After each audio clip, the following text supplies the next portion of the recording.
Hi there, glad to see you're back.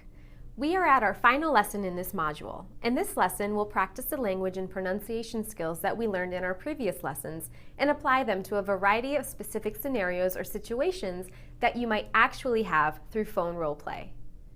As I mentioned in a previous lesson, we use phones today in many different ways than in the past and may actually speak on them less and less.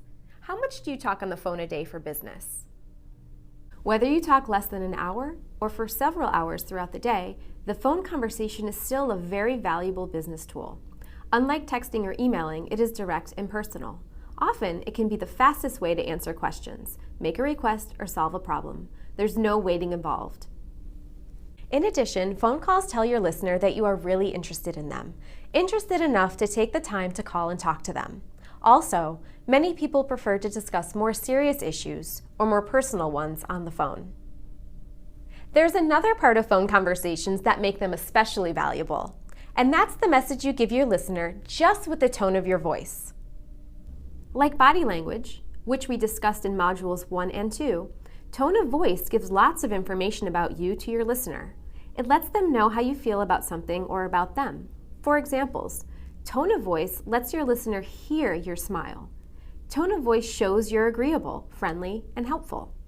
Like body language, our tone of voice actually tells our listeners more than what we say.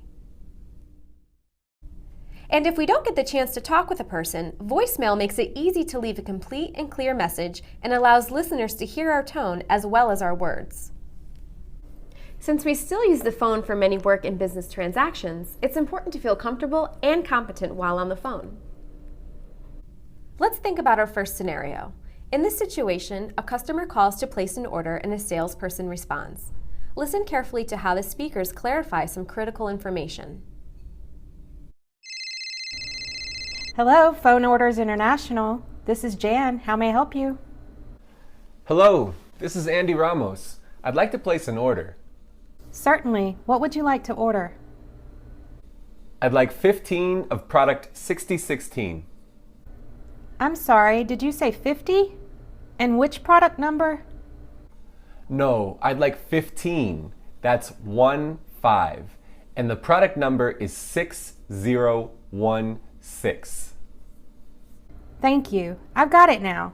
You'd like 15 of product 6016. Now what's your full name and address? Will Andy receive his order? Yes. It's better to clarify and repeat than to get the information wrong. And remember, that positive tone of voice signals a positive message to your listener. In this next scenario, a customer calls for more information. Listen carefully for the speaker's response to an unexpected event. Hello. Good morning. This is Susie Lee. I heard about your business from a friend. Could you give me more information? Certainly. What would you like to know? I'd like to find out a little bit more about your company. Miss Lee? Yes? Excuse me, I didn't catch what you said. Could you say it again, please? Of course. As I was saying, Again, a quick request for clarification solves the problem and saves the call. In this next scenario, a worker calls his manager to ask for help with a problem at work. Hi, Michelle. This is Jeff. Hi, Jeff. What's going on? Actually, I'm having a problem with one of my team members. Could you give me some advice? Certainly. Thanks so much. I really appreciate your help with this. Since you've been out of town, this is what's been going on. In situations like that one, having a phone conversation rather than just sending a text or email can make it easier to discuss a sensitive or difficult topic. Let's quickly review what we did in this module. In Lesson 1, we looked at phone language, and in Lesson 2, how to pronounce keywords and numbers. And in this final lesson, we practiced those points through role play to better prepare you for different situations. Before you move into your assignment for this week, think about some situations that you've had in your own business exchanges. How did they go? Did you say the right things with the right tone? If you were using your first language, how would you say the same sentences in English?